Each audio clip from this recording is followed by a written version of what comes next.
Hello, and welcome back to Ted Goldsboro and Living History. Our guest today is Colette Speakman, the manager of the Merion Tribute House in Merion, Pennsylvania. We're talking about the history and how the building has been used since it was built in the 1920s. Thanks again, Colette, for being with us. I wanted to mention that you have a website that people can go to, and what's on that website? Can you describe? Well, we have a lot of information on the website pertaining to people that want to rent it currently for different events and functions. A lot of weddings take place there, and a lot of other different nonprofit fundraisers and birthday parties and things of that sort. So there is an availability calendar, pricing, all that sort of information, also a floor plan of the building for people to plan out, and a little bit of history as well. Great. And at the end of our talk, we'll show you recommend caterers and where to stay, and that would be handy. Sure. Now we're getting into the actual building. The architects were, and I'll turn this over to you.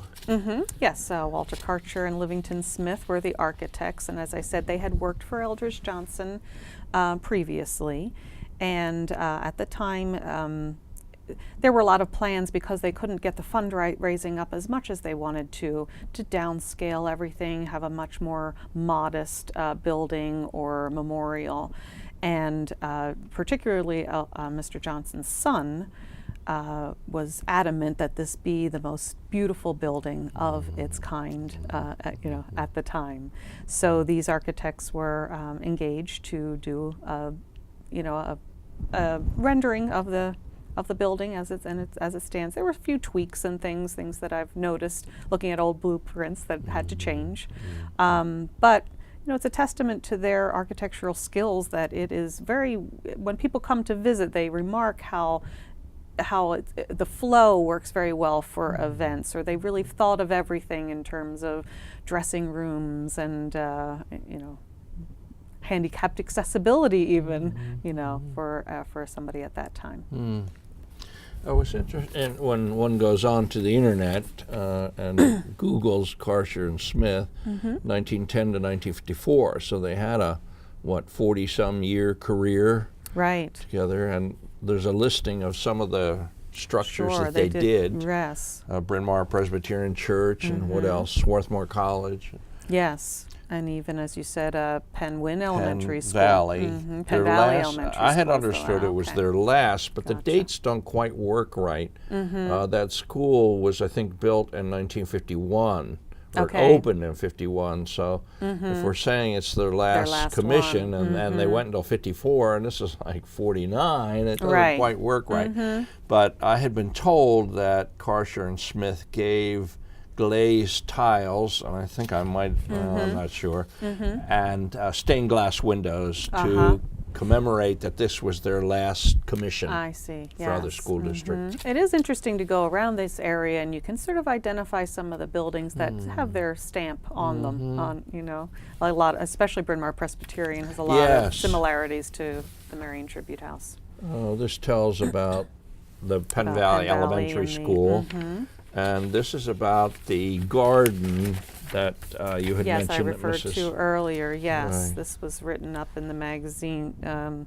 Architectural something, or wasn't it? It was an architectural magazine. Yeah, it's hard to read the the print, but it does refer to the gardens at the Chimneys, which was the estate that Eldridge Johnson and his wife owned before they donated the land and the house.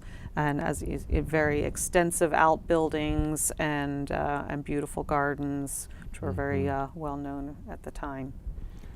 Out at Stoneleigh, which is the Haas family in Villanova, there's something called a pergola, which I was not familiar with, but I guess it's covering, similar to what's. And I believe there was one. There, yes. Now, I put in this image because I wanted the public to see that you have quite a bit of land. Yes, there are 8 acres. 8 acres. Okay. And yes, then there are still a couple outbuildings as part of that 8 acres. Okay, good. So this is what you might see as you're coming up a driveway or out on Hazelhurst. Absolutely. I think this is from a website. I don't know whose website, but it shows the tower. Yes. And the balustrades that we think came from the Chimneys. Yes. We were told that they were. Okay, so we're moving along here current quickly. picture, yes. Current picture. Are we on the terrace side? We are looking at the terrace, yes. Right. And sometimes do wedding parties set up? They set up their ceremonies outside on the grounds, and then have their cocktail hour up on the terrace. And this is another thing that was interesting. The way that the building itself is situated, the sun sets behind it.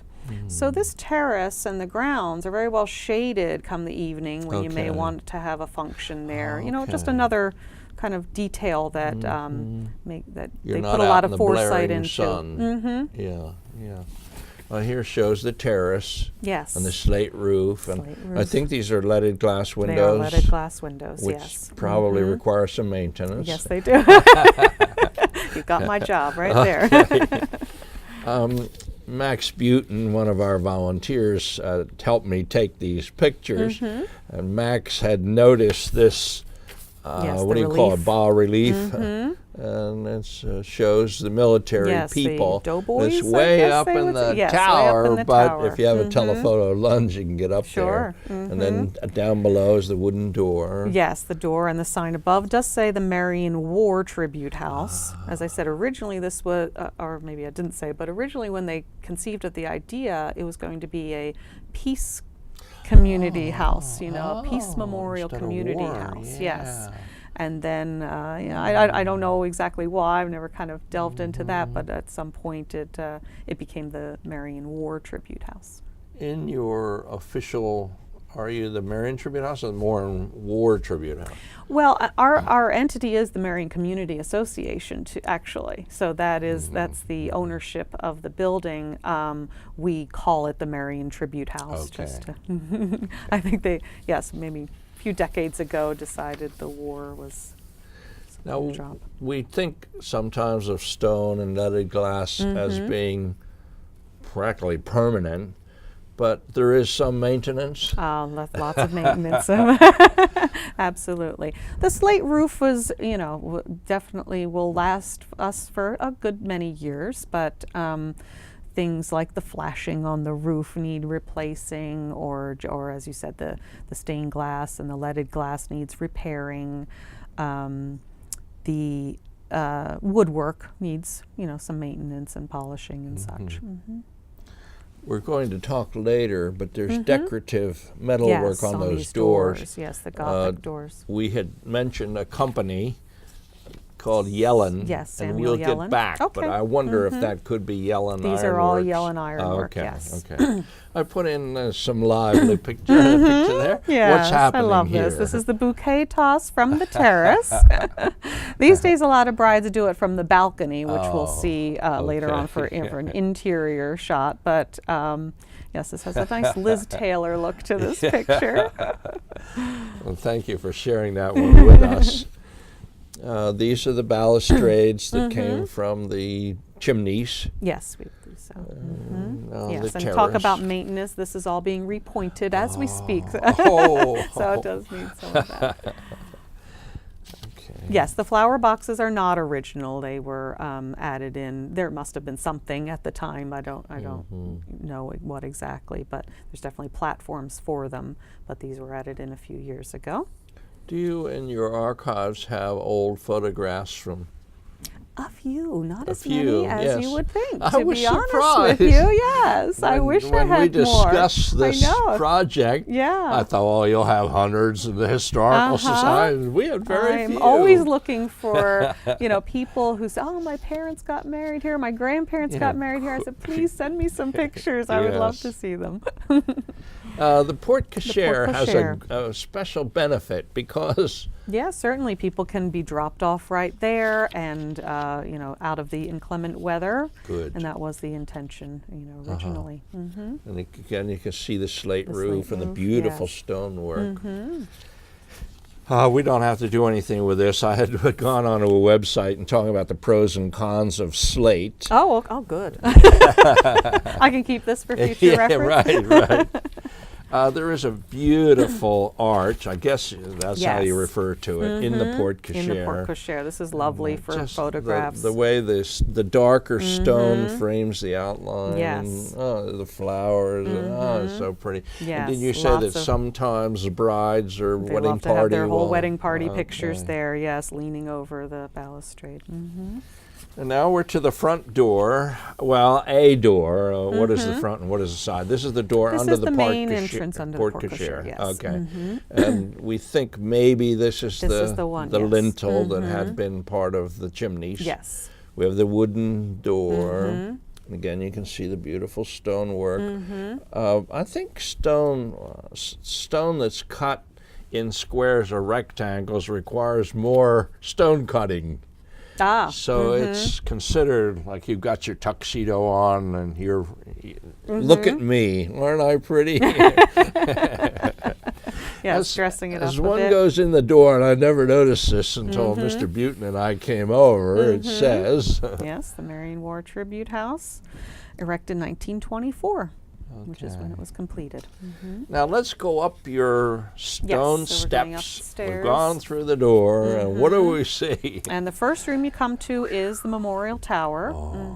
And it's really impressive. 'Cause Yes. you're looking Yes, very Way high up. ceilings, the stained glass windows. The eagle has been part of the decor ever since it was first built. And this is the balcony over here, which I think we have another where picture of sometimes as the well. brides. The bride would, yes, do a toast or a bouquet toss or whatnot. Okay. And now we're unfortunately we have to wrap up for this segment. Yeah, already it goes so fast. But this is Ted Goldsboro signing off with Colette Speakman. We're Living History, and we hope to have another show on this topic of the Merion Tribute House in Merion, Pennsylvania.